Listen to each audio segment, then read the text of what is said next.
pandemiarekin, auki genduen geltoki provisional bat, baina zelan pandemia gertu zen eta fronterak itxi ziren, azkenean hau moztuta egon da. Ideia da, 29an, zerbitzu ja hemetik hastea. Egia da, honegaz infrastrukturarekin, aldugu zerbitzu 15 minutuz emotea. Eta hola egingo dugu, zerbitzu espezialetan eta zeo zer behar dugunean. Zerbitzu aldetik, aldugu zerbitzu 15 minutuz emotea. Eta gero ziurtasun leku edo azpiegitura hobetu da. Ia metro 2 ezen geltokia, horren luzera edo handia, aukin eta horren 4 metro daukagu. Hemen normalean urtero aukitzen dugu 700.000 bidaiaria.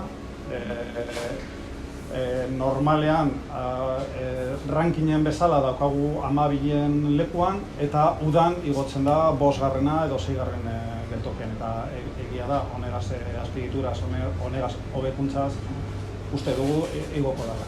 Zuek ikusten duzu, ez dakit lehengoko geltokia ezagutu egin duzuen ala ez, baina nik sartu naizenean ikusi dutxet eta esan du, hau da denontzako, argia, garbitasuna, handia, denontzako eta niretzako aparte zerbitzu segurtasuna, oso garrantzitsu.